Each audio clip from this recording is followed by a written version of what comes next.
All right, a new concern today over the state of next year's NFL season. More reports detail the chasm between the owners and the players on terms for the new labor agreement. The owners want an additional billion, making it $2 billion instead of $1 billion, unaudited, by the way, before they go to the pot. They also want 2 more regular season games and a strict scale for rookie contracts. The players want larger rosters, better post-career benefits, as they tend to die younger than most human beings, and they want the owners to open the books before they give them another $1 billion without any accounting. As for the fans, well, they only pumped $6.5 billion in NFL stadiums over the past 20 years, and they simply want to see some games. Joining us now, Brian Frederick from the Sports Fan Coalition. And Brian, first of all, what's the news? What's the state of play here? Well, we're far from an agreement. That's the news. And the most recent news for us is that we actually sent a letter to both the heads of the NFL and the NFLPA, which you can read over at SaveNextSeason.com. We're actually asking both sides to let the fans have a representative in on these negotiations. And it's because, as you point out, we've spent over $6.5 billion in the last 20 years building these stadiums up. You mentioned getting the fans involved. The Green Bay Packers just won the Super Bowl as the only fan-owned team in the NFL. Should all the NFL teams be owned by the fans? How great would that be, right?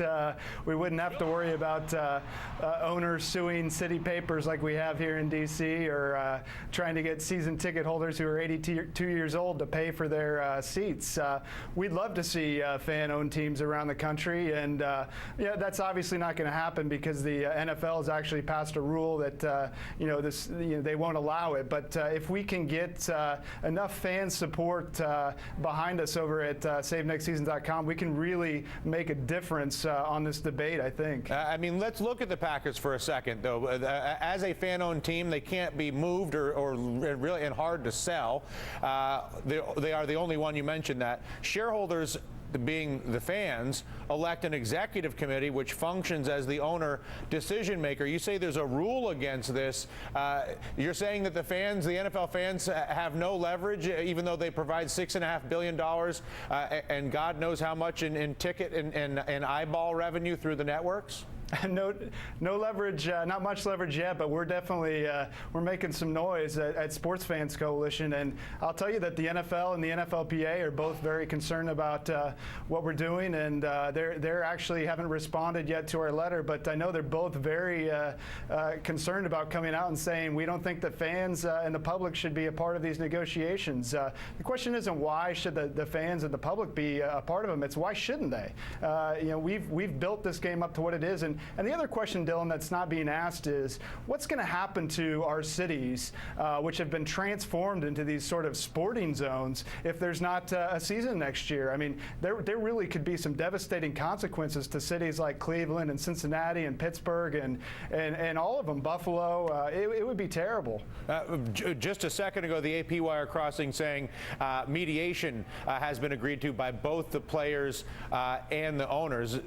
Is that, how good of a sign is that? Is that a good sign?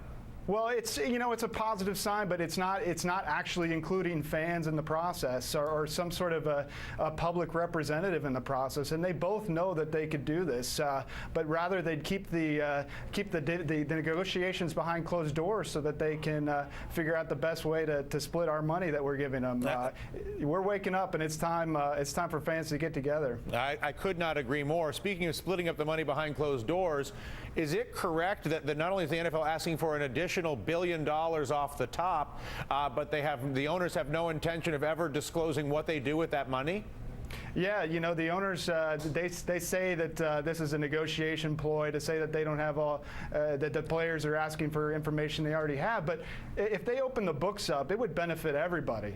It costs a family of 4 right now $500 to go to the game. That's crazy. And if people really knew how much profit was being made off their tax dollars, off of their the money that they pour into this game, they would be up in arms. And that's why the owners don't want to open up the books, and we think it would be in the best interest of everybody if they did that. Aren't the books open in Green Bay?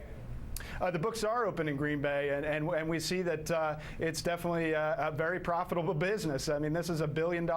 Every team is $1 billion enterprise we're talking about, and to stop all this, to stop the lifeblood into our cities because of fights over profits is crazy. But the other thing, and I'll wrap it up, isn't it nice that the fans in Green Bay own stock in the Green Bay Packers, and as a result own stock in that $1 billion business, as opposed to being harvested for their dollars by all these other owners? Absolutely. The team will never leave. The money goes back into the community, and that's, if we can get enough fans at Sports Fans Coalition, we want to do this someday and buy out a team. Who's your team, Dylan? Well, I'm a 49ers fan, so we'll see.